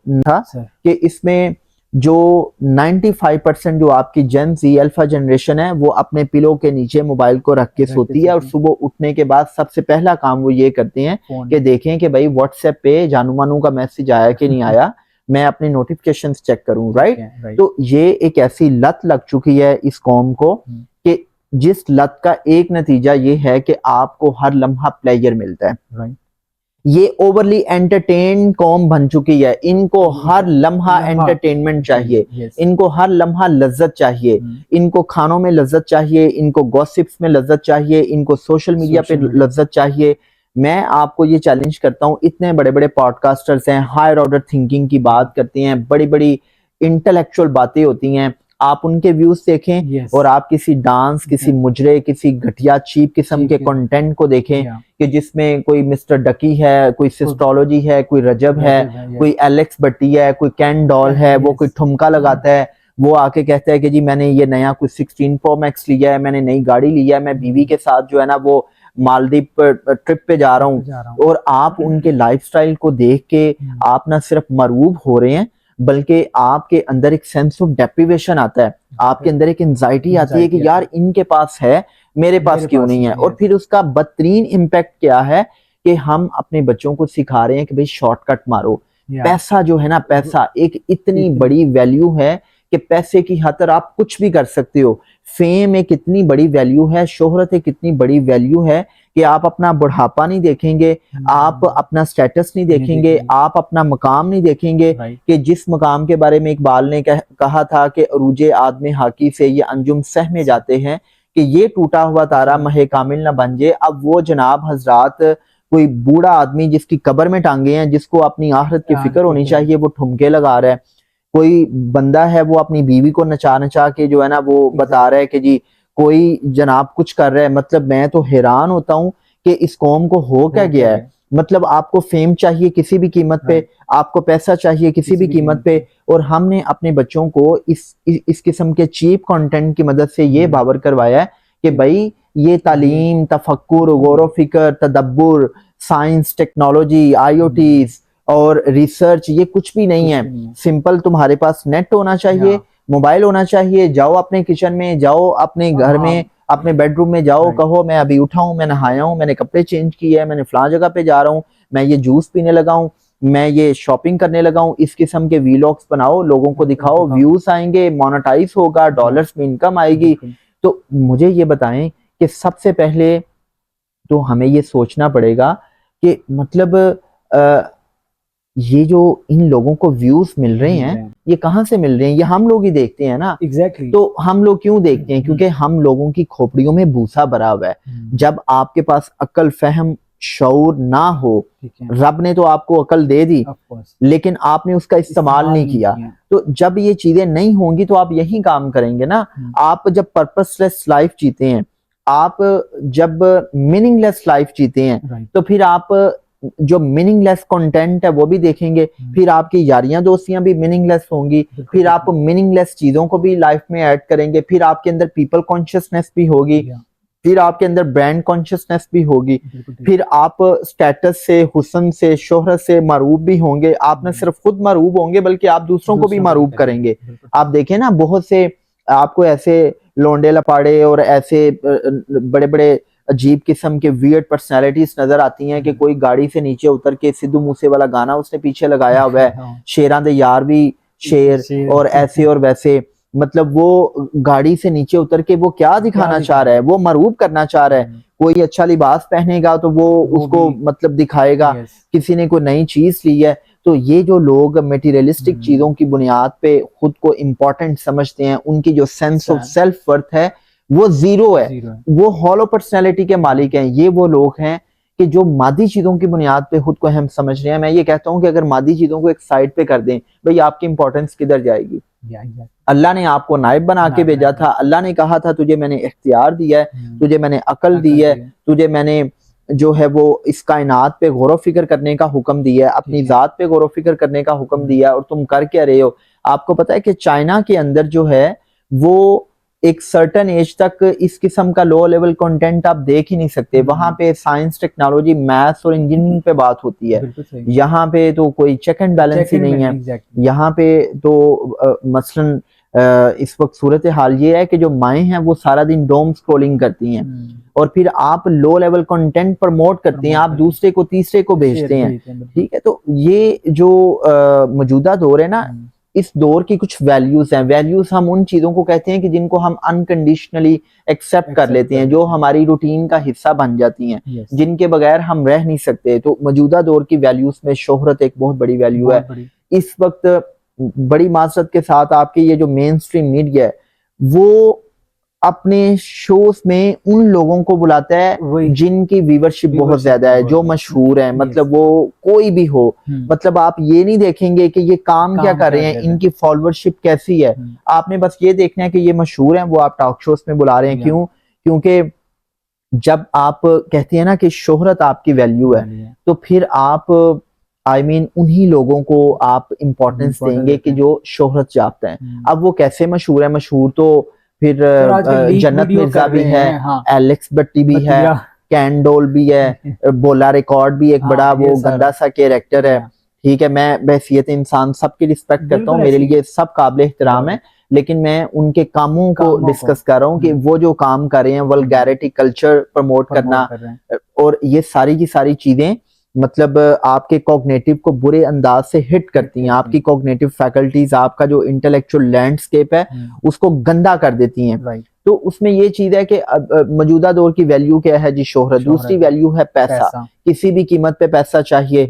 बाप का सारा टाइम, सारी उसकी जो जिंदगी की तरजीहात हैं वो पैसा कमाने पे हैं, और हम एक ऐसे विशियस साइकिल में है कि जिस विशियस साइकिल में अर्निंग, बाइंग और कंज्यूमिंग, ये तीन चीजें चल रही हैं, राइट। और उसमें तीसरे नंबर पे क्या है जी? एंटरटेनमेंट। हर चीज, हर वक्त आपको एंटरटेनमेंट चाहिए। आपको मैं $1 मिलियन की स्टेटमेंट दे रहा हूँ कि आप जो जेन जी अल्फा जनरेशन है, आप इनको 2 घंटे 3 घंटे के लिए अकेले छोड़ दें, मोबाइल के बगैर, किसी चीज के बगैर, ये अपने आप को काट खाने को दौड़ेंगे। ये अपने साथ टाइम नहीं गुजार सकते, ये अपनी बोर्डम को बर्दाश्त नहीं कर सकते। हालांकि हायर ऑर्डर थिंकिंग में, बड़ी सिविलाइजेशन में, बड़े दिमागों के लिए जो बोर्डम है ये एक बड़ी कीमती चीज होती है कि जिसमें आप बोरियत के लम्हात में खुद के ऊपर तफक्कुर करते हैं, आप इंट्रोस्पेक्शन करते हैं। आप जब अपनी जात में उतरते हैं, आपका अपने साथ एक ताल्लुक स्ट्रांग होता है, आप लोनलीनेस में नहीं आते। आज के बच्चे जो हैं वो मोबाइल के मुख्ताज हैं, वो नेटवर्किंग करते हैं सोशल मीडिया पे, वो किसी मिस्टर ABC के मुख्ताज हैं, वो अपने करीबी लोगों के साथ डिसकनेक्टेड हैं, लेकिन हजारों मील दूर बैठे हुए लोगों के साथ वो कनेक्टेड हैं। तो ये चीज लोनलीनेस को बड़ा प्रमोट कर रही है। मैं एक रिसर्च पढ़ रहा था कि 90s के अंदर एक इंसान को जो आई मीन एक अच्छी कंपनी अवेलेबल थी, वो 5 से 7 लोगों की कंपनी अवेलेबल थी, और आज 21वीं सदी में एक इंसान को सिर्फ 2 लोगों की कंपनी अवेलेबल है, और 70% लोग ऐसे हैं कि जिनको एक बंदा भी अवेलेबल नहीं कि जिसके साथ बैठ के वो अपने मन की बात शेयर कर सकें, कैथारसिस कर सकें, जिसकी टुगेदरनेस को एंजॉय कर सकें। सो जो लोनलीनेस है ये बढ़ती जा रही है। और मैं आपको अभी एक बात बता दूं, मार्क माय वर्ड्स, कि 20 साल के बाद जो जेन ज़ी अल्फा जनरेशन का बहुत बड़ा चैलेंज होगा वो लोनलीनेस होगी, वो नफ्सियाती अवारिस होंगे, साइकोलॉजिकल इश्यूज होंगे including stress, anxiety and depression. ये एक ऐसी नस्ल हम तैयार कर रहे हैं जो इमोशनली स्टार्व्ड है, जो ताल्लुक को तरसी हुई है। ये एक ऐसी नस्ल हम तैयार कर रहे हैं कि जो मोहब्बत के 2 बोल सुन के अपना आप सारे का सारा दूसरे पे जो है वो कुर्बान कर देती है, और सोसाइटी में बेरार भी बढ़ेगी। एक ऐसा गंदा मुआशरा तैयार होगा कि जिसमें एक इंसान जो है वो किसी से मोहब्बत के 2 बोल सुनने के लिए या थोड़ी सी एंटरटेनमेंट के लिए अपना सब कुछ कुर्बान कर देगा। तो ये जो एंटरटेनमेंट है, शोहरत है, पैसा है, और फिर एक और वैल्यू है अर्जेंसी, और एक और वैल्यू है कंफर्ट, और एक और वैल्यू है कन्वीनियंस। मतलब बच्चे घर बैठेंगे, हर चीज ऑर्डर करेंगे, खुद उन्होंने हाथ पांव नहीं हिलाना, सेडेंट्री लाइफस्टाइल है। ठीक है जी। और ये जो है ना कंफर्ट, कन्वीनियंस, अर्जेंसी, हर चीज मुझे जल्दी चाहिए। आपने देखा है कि आजकल हर बंदा इतनी जल्दी में है, इतनी जल्दी में है कि शायद उसने ओवल ऑफिस में उसने ट्रम्प के साथ मीटिंग करनी है। तो हर बंदा जल्दी में है। आपको खाना भी जल्दी चाहिए, आपको रोड्स पे आप देखें कि हर बंदा अर्जेंसी में नजर आता है। अर्जेंसी सिंड्रोम है, क्यों? और फिर रूटीन के कैदी हैं, मतलब हर बंदा एक विशियस साइकिल में गिरा हुआ है। तो ये जो मौजूदा दौर की वैल्यूज है ना, ये बताती हैं कि ये जो लाइफस्टाइल व्लॉगर्स हैं, ये जो फैमिली व्लॉगर्स हैं, इन्होंने बड़ा बुरा सलूक किया है इस सोसाइटी के साथ। इनका अपना तो भला हुआ है in terms of monetary benefits. अच्छा, ये भी मैं $1 ट्रिलियन की स्टेटमेंट दे रहा हूँ, और ये मैं इस पॉडकास्ट के तवस्सु से अपने बेटों को, अपनी बेटियों को बताना चाहता हूँ, अपने बहन भाइयों को और माओं को, बहनों को बताना चाहता हूँ कि फॉर गॉड से, खुदा के लिए, इन इन्फ्लुएंसर से, इन लाइफस्टाइल व्लॉगर से, फैमिली व्लॉगर से इतना सा भी आपको इन्फ्लुएंस और मरूब होने की जरूरत नहीं है। मैं as a psychotherapist great manifestation के साथ, रियलिस्टिक और प्रैग्मेटिक अप्रोच के साथ आपको ये बात बड़े वसूख से कह रहा हूँ कि आप इन लोगों की लाइफ की ब्राइट साइड तो सोशल मीडिया पे देखते हैं, लेकिन आप इन लोगों की डार्क साइड नहीं देखते। मैं जानता हूँ कि ये कितने डिसकंट्रोल्ड है, मैं जानता हूँ कि ये कितनी हॉलो पर्सनैलिटी के मालिक है, मैं जानता हूँ कि ये कितनी ड्रग्स लेते हैं, मैं जानता हूँ कि ये 2 मिनट अपने साथ टाइम नहीं गुजार सकते, मैं जानता हूँ कि हर वक्त इनको डोपामिन की डोज चाहिए। इनके डोपामिन सेंटर्स, इनके न्यूरोट्रांसमीटर्स की इतनी डायलेशन हो चुकी है कि इनको डोपामिन की डोज के बगैर बेचैनी आती है। इनको व्यूज मिलते हैं, अगर ये कोई पिक्चर लगाते हैं और उस पिक्चर पे इनको कमेंट्स या व्यूज कमेंट्स नहीं आते, इनको लाइक्स नहीं आते, तो इनको सारी रात नींद नहीं आती, ये नींद की पिल्स लेके सोते हैं। ये इन छोटी छोटी चीजों की मदद से अपने हैप्पीनेस के हार्मोन्स को मेंटेन करते हैं। अगर ये छोटी छोटी चीजें करना बंद कर दें तो ये सुइसाइडल हो जाए। सो आपने बिल्कुल भी इनकी लाइफ से इन्फ्लुएंस नहीं होना, क्योंकि ये वो लोग हैं कि जो कोई नार्सिसिस्ट है, कोई जो है वो मरूबियत का मारा हुआ है। तो ये लोग इसी किस्म के छिछोरे काम करके व्यूज लेते हैं, उन व्यूज से पैसा कमाते हैं और फिर लोगों को बताते हैं, दिखाते हैं, पंप एंड शो की मदद से अपनी अना की तस्कीन करते हैं और अपनी सेल्फ इमेज को या सेंस ऑफ सेल्फ वर्थ को गलत बुनियादों पे खड़ा करने की कोशिश करते हैं। और इन लोगों की जो आयमनेस है वो मादी चीजों के साथ जुड़ी हुई है। तो आप अपने बच्चों को बताएं, अपने बच्चों के साथ डायलॉग करें, अपने बच्चों के साथ एक इंटेलेक्चुअल डिस्कोर्स करें कि बेटा क्या देखना है, क्या नहीं देखना। प्रॉब्लम ये है कि अम्मा अब्बा बच्चों के साथ इस किस्म की बात करते ही नहीं है, उनके पास क्वालिटी टाइम ही नहीं है। जब आप बात नहीं करेंगे तो बच्चा वो सीखेगा जो सोसाइटी सिखा रही है, वो सीखेगा जो मार्केट फोर्सेस सिखा रही हैं। अब आप देखें ना कि बच्चे 7-8 घंटे ये सोशल मीडिया क्यों यूज करते हैं।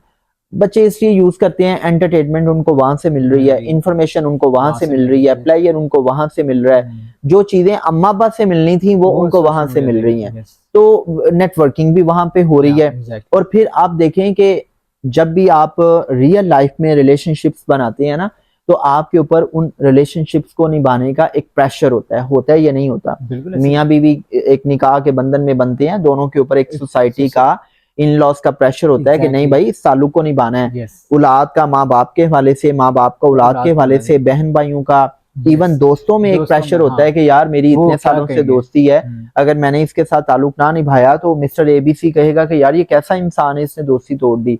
लेकिन वर्चुअल वर्ल्ड में आपके ऊपर कोई प्रेशर नहीं है, किसी ने आपकी बात नहीं सुनी, किसी ने आपकी बात नहीं मानी, सिंपली आपने क्या किया, उसको अनफॉलो किया, अनफ्रेंड किया, ब्लॉक किया। तो हुआ ये है कि आजकल जो आपके मैरिटल रिलेशंस हैं, वर्चुअलाइजेशन का असर ये पड़ा है कि 7-8 साल के अंदर अंदर जो है ना वो तलाक हो जाती है। और शदीद किस्म की लव मैरिज में जिसमें लड़का लड़की कहते हैं कि जी मैं मर जाऊंगा, मैं तारे तोड़ लाऊंगा, वो भी 1.5 साल के बाद जो है ना एक दूसरे का गिरेबान पकड़ के कोर्ट कचहरी भुगतते होते हैं। और फिर इसका रिलेशनशिप की डोमेन में इसका ये बहुत बड़ा नुकसान है कि आजकल की नस्ल जो है वो ताल्लुक नहीं निभाना सीख रही। मतलब आप किसी से कोई काम कहते हैं, उसने आपका काम कर दिया तो वो आपकी गुड बुक्स में है, अगर उसने आपका काम नहीं किया तो वो आपकी बैड बुक में है, आपने उसके साथ रिलेशन को खत्म कर दिया, कमजोर कर दिया, भले से वो आपके माँ बाप ही क्यों ना हो। क्यों? क्योंकि सोशल मीडिया, वर्चुअल वर्ल्ड में ये सब कुछ यही कुछ हो रहा है। तो रियल वर्ल्ड में आप किसी की बात सुनते हैं, सुनाते हैं, किसी की बात बर्दाश्त करते हैं, आप के अंदर जो है वो एक रवैया आहिस्ता आहिस्ता जो है वो नर्चर होता है। तो मतलब दिस इज व्हाट के we need to discuss in details. Parents को डिस्कस करना चाहिए। पेरेंट्स को चाहिए कि जब बैठते हैं तो सिर्फ स्टडीज को डिस्कस करने के बजाय, मादी चीजों को डिस्कस करने के बजाय, या किसी की गिबत करने के बजाय, किसी रिश्तेदार को डिस्कस करने के बजाय, कभी फैमिली टाइम को एंजॉय करते हुए, उसको ऑप्टिमाइज करते हुए, कभी फैमिली टाइम को एंजॉय करते हुए, उसको ऑप्टिमाइज करते हुए, कभी आप फैशन इंडस्ट्री को डिस्कस कर लें, कभी सोशल मीडिया को डिस्कस करें, कभी इकोनॉमी को डिस्कस करें, कभी आईओटीज को डिस्कस करें, कभी एआई को डिस्कस करें, कभी आप पर्सनल फाइनेंसेस को डिस्कस कर लें, कभी आप सोसाइटल ट्रेंड्स और ट्रेडिशंस को डिस्कस कर लें, कभी आप एजुकेशन सिस्टम को डिस्कस करें, कभी आप नफ्स को डिस्कस करें। नफ्स कितना बड़ा मौजू है, तो मतलब ये डिस्कस तभी करेंगे ना कि जब टाइम होगा। प्रॉब्लम ये है कि टाइम ही नहीं है, किसी के पास किसी के लिए टाइम नहीं है। हर कोई अपने अपने एक आयरलैंड में कैद है, जिस आयरलैंड में उसकी अपनी एक दुनिया है और वो उस दुनिया में मजे कर रहा है। और मजा ही चाहिए, बस मजे के बगैर तो कुछ नहीं है। खाना वो खाना है जो टेस्टी है, चाहे वो बदन के लिए ठीक है कि नहीं ठीक, नाफे है या नहीं नाफे। गुफ्तगू वो करनी है कि जिसमें मिर्च मसाला हो, जिसमें सेक्स को डिस्कस किया जाए, जिसमें औरत को एज अ जिन्स डिस्कस किया जाए, ऑब्जेक्ट जो है उसको लेकर एज एन ऑब्जेक्ट डिस्कस किया जाए। So these are the dilemmas. Sir बात हमने तो डेफिनेटली ये चीजें तो हमने की हैं टिकटॉकर की, जिनकी शायद जो एजुकेशन है, ये जो ट्रेनिंग है, ये जो पेरेंटिंग है उस लेवल की नहीं है। अब दूसरी साइड भी है, वो आपसे इसलिए क्वेश्चन है क्योंकि आप उनको ट्रेन भी करते हैं और आपका इंटरेक्शन बहुत ज़्यादा रहता है। कि आज का हमारा जो टिकटॉक है उस पे जितने मोस्टली हम बात करें तो हमारा जो एक CSP ऑफिसर है वो खा पुलिस में है, तो वही जो बात हमने की है जी, गाड़ी से उतर रहे हैं तो वीडियो बन रही है, पीछे सिद्धू मूसेवाला और पता नहीं क्या क्या गाने लगे हुए। तो with all due respect and regard, अब वो एक इतनी बड़ी जॉब पे है, इतनी बड़ी रिस्पॉन्सिबिलिटी है, और लोग वैसे भी बड़ा इन्फ्लुएंस होते हैं, एक बड़ा कॉम्पिटिटिव एग्जाम करके जाते हैं, हम भी इसके थोड़े बहुत विटनेस हैं। तो उसके बाद ये जो चीज़ एक आ गई है और उससे जो है नौजवान, वही हमने कहा कि वो सारी चीज़ें छोड़ के इस दौड़ में लग गए हैं, जो कि ग्रेजुएट हैं या यूनिवर्सिटी गोइंग है कि जी हमने CSS करना है और हमने PMS करना है और हमने जनाब इधर जाना है। क्योंकि वो जा रहा है, 2 गाड़ियाँ आगे चल रही हैं, 4 पीछे चल रही हैं, ब्लू वो जो बत्ती लगी हुई है और लाइट जी, और जिसे हम बेसिकली पंजाबी में नीली बत्ती कहते हैं तो उसका जो एक क्रेज़ है, फिर उसके ऊपर टिकटॉक बनने। अब ये जो लोग हैं जो इतने क्वालिफाइड हैं, या तो उसमें कोई कुछ हैं जो मैसेज भी कन्वे कर रहे हैं ना, अपना एक सोशली जो है सोशल फैब्रिक जो है, सोशल अवेयरनेस के तौर पे बता रहे होते हैं कोई ना कोई मैसेज कि ये रूल फॉलो करो, यहाँ पे ये लॉ है, वो सारी चीज़ें, वो तो एक्सेप्टेबल है।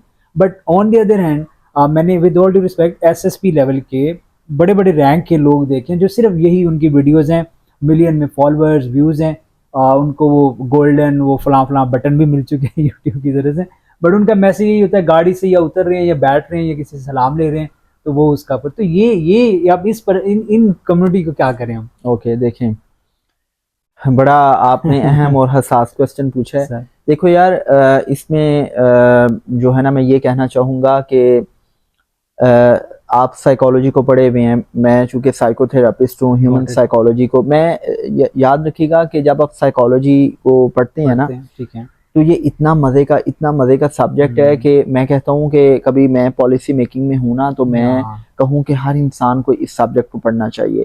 एक अच्छी माँ बनने के लिए, एक अच्छा बाप बनने के लिए, एक अच्छा शहरी बनने के लिए, एक अच्छा ऑफिसर बनने के लिए। देखो, जब भी कोई इंसान कोई भी एक्ट करता है ना, तो उस एक्ट के पीछे ना उसकी एक सोच होती है। राइट, ये बात याद रखिएगा। उस एक्ट के पीछे उसका एक पैराडाइम होता है, उसकी एक आइडियोलॉजी होती है, उसका एक मोटिव होता है। अब जो सिविल सर्विस में ना, मैंने अफसरों को कैटेगराइज किया हुआ है, मैंने क्या किया हुआ है, वैसे ही कैटेगरीज तो होती हैं। कुछ अफसर ऐसे होते हैं, वो इतने अपराइट, इतने ड्यूटीफुल, इतने डिवोटेड ऑफिसर होते हैं कि उनके पास अपने लिए भी टाइम नहीं होता। मतलब they are so much workaholic, वो इतने लॉयल होते हैं अपने काम के साथ, बिल्कुल सही, इतने डेडिकेटेड होते हैं कि उनके पास एक पिक्चर का भी टाइम नहीं होता।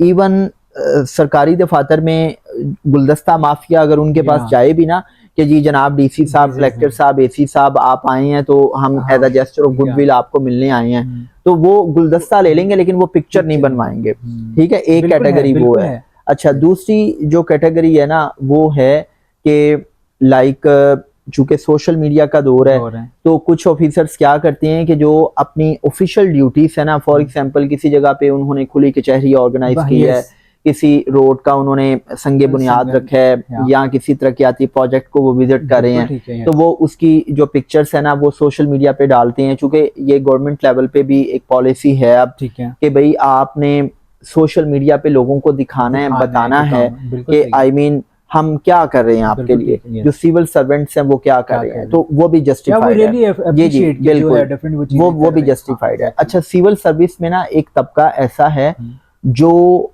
इस माइंडसेट के साथ आता है कि हमने लोगों को दिखाना है, हमने बताना है कि हमारे पास ये पर्क्स एंड प्रिविलेजेस हैं और ये हमारी पोजीशन है, और हमने उन चीजों को कैश करना है in terms of money, in terms of bribe.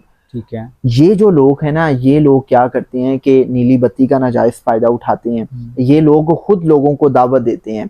दावत देने से मुराद ये है कि जब आप सोशल मीडिया पे ऐसा कंटेंट लगाते हो तो लोगों की एक बड़ी तादाद ऐसी है कि जो मरऊब होती है आपसे, वो कमेंट्स करती है, वो आपको इनबॉक्स मैसेजेस भेजती है, फिर आप अपना नंबर शेयर करते हैं, फिर आप उनको अपने ऑफिस में बुलाते हैं, जो भी आपके पास आता है वो कोई 10-20 लाख के गिफ्ट्स, अगर कोई बड़ा बिजनेसमैन है, अगर कोई छोटा मोटा भी बंदा है तो वो मिठाई केक क्लास में लेके आता है। तो आपका किचन भी इससे चलता है, आपके अपडेटेड मोबाइल फोन्स भी यहाँ से आते हैं, आपके जो ट्रिप्स हैं, फॉरेन ट्रिप्स हैं, वो भी यहाँ से जाते हैं। फिर आप किसी को कॉल कर देते हैं कि आपकी भाभी दुबई जा रही है तो टिकट करवा दें, वो फीफा वर्ल्ड कप हो रहा है वो टिकट करवा दें, ये करवा दें, वो करवा दें।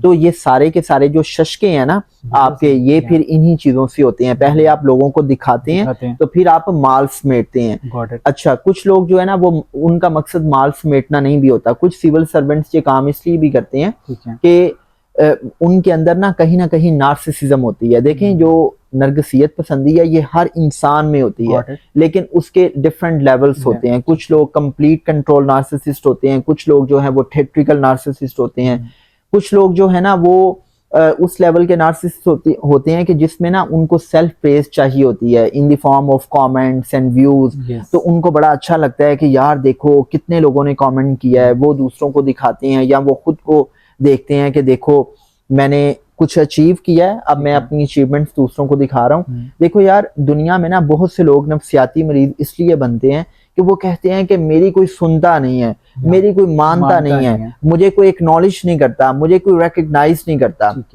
अब जो सिविल सर्वेंट्स हैं वो भी तो आवाम से ही है ना, Yes. मोस्टली जो है वो middle class, lower middle class जी। फैमिलीज के होते हैं, मेहनत करते हैं, तपस्या करते हैं, Right. वो सिविल सर्विस में आ जाते हैं। अब उन्होंने, उनकी शरीकेदारी भी होती है, तो उन्होंने ना कहीं शरीकों को मट्ठी मट्ठी आग भी लगानी होती है, तो वो फिर अपनी शरीकेदारी को मरूब करने के लिए, दिखाने के लिए कि हाँ तुम मुझे कहते थे कि तुम कुछ नहीं कर सकते, तुम नालायक हो, तुम नकम्मे हो, तुमने बेटी का रिश्ता नहीं दिया था, तो आज देखो मैं नीली बत्ती में घूम रहा हूँ, आज देखो कि मैं किन प्रोटोकॉल्स को एंजॉय कर रहा हूँ, मेरे पर्क्स और प्रिविलेजेस क्या हैं।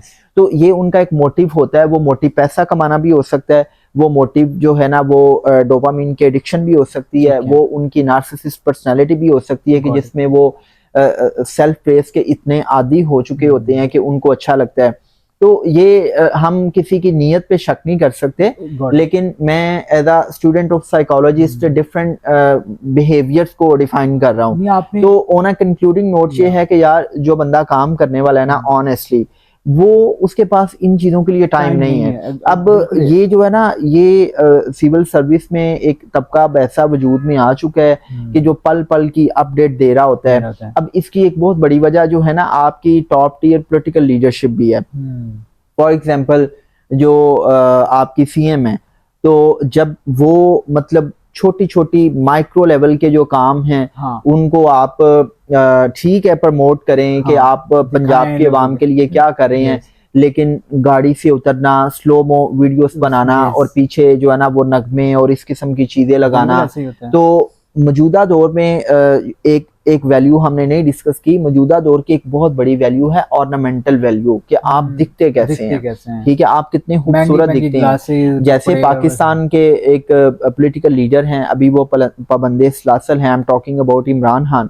तो यूथ उनको इसलिए भी पसंद करती है, वैसे तो उनकी बहुत सी क्वालिटीज होंगी, यूथ उनको पसंद करती है, लेकिन उनकी एक क्वालिटी जिसकी बुनियाद पे यूथ उनको बहुत लाइक करती है, उनसे इंस्पायर है कि 70-72 साल की उम्र में भी उस बंदे ने अपनी फिजिकल फिटनेस को इतना मेंटेन किया हुआ है कि जब वो पोलो शर्ट पहनता है तो उसकी बेगम कहती है तेन सूट कर दा, राइट। तो मतलब फिजिकल फिटनेस को मेंटेन करना, अपनी ऑर्नामेंटल वैल्यू को मेंटेन करना, तो ये चीजें आज के दौर में देखी जाती हैं। इसकी मिसाल ये है कि दो किस्म के लोग आपको स्क्रीन पे नजर आ रहे हैं। एक बहुत अच्छा दिख रहा है, बहुत अच्छा दिख रहा है, उसका लिबास अच्छा है, उसके फीचर्स अच्छे हैं, उसका कम्प्लेक्शन अच्छा है, मतलब जो हमारे इंडो पाक में ब्यूटी का एक क्राइटेरिया है।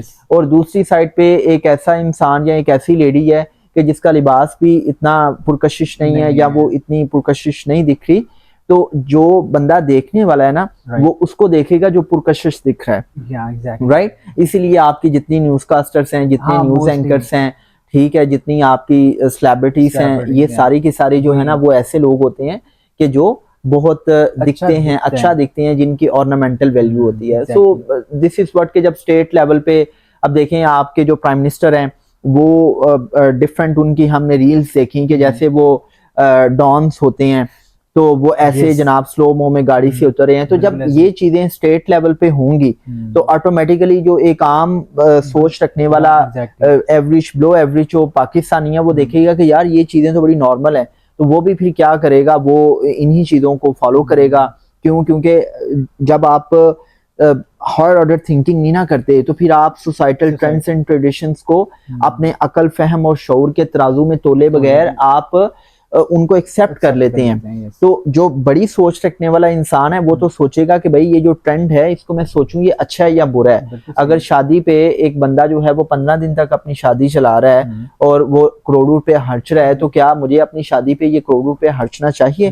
क्या मुझे इतना महंगा लिबास पहनना चाहिए? क्या जो है मुझे अपने मोबाइल को अपडेट करने की जरूरत है? क्या आई मीन मोबाइल का फंक्शन कॉल सुनना, कॉल करना है, या मैं लोगों की देखा देखी जो है ना वो मोबाइल के नए वर्जन को इसलिए बाय कर लूं कि लोग मुझे कहें कि भाई ये बंदा बड़ा अपडेटेड है। तो दिस इज व्हाट के जो आपकी जो सोच है, जो हिकमत है ना, वो आपको सिखाती है कि आपने किसी भी चीज को मीनिंगफुल अंदाज से देखना है, आपने उस चीज की मानवीयत को देखना है, ना कि सोसाइटल ट्रेंड्स और ट्रेडिशंस को देखना है। नहीं सर, आपने बड़ा अच्छा इन चीज़ों को कैटेगराइज किया है कि डेफिनेटली इसलिए तो आपसे सवाल पूछा था क्योंकि आप ज़्यादा क्लोजली चीज़ों को जानते हैं, आपने साइकोलॉजिकली भी चीज़ों को कैटेगराइज कर लिया। और फिर हमारी जो सोसाइटी है, डेफिनेटली आज का एरा है, everybody wants fame and all that, तो वो उसके पास जो चीज होती है मौजूद, वो उस देखता है कि अच्छा ये यूटिलाइज कर सकते हैं Yes. For the fame, Yes. तो वो डेफिनेटली करते हैं, वो Yes. खा पावर हो या बिल्कुल। beauty हो या जो अब भी देखें, चीज़ है। जिसके पास बाइक है ना वो बाइक के साथ बना रहा है, जिसके पास गाड़ी है वो गाड़ी के साथ बना रहा है, जिसके पास बाइक नहीं है वो बाइक के बगैर कोई ऐसी ओछी हरकत कर रहा है हाँ कि एग्जैक्टली, जिस हरकत को करके वो दूसरों की अटेंशन को ग्रैब कर सके। एग्जैक्टली, और एज अ साइकोलॉजिस्ट मैं आपको ये बताऊं कि ये वो लोग होते हैं बेसिकली कि जो अटेंशन डेफिसिट का शिकार होते हैं,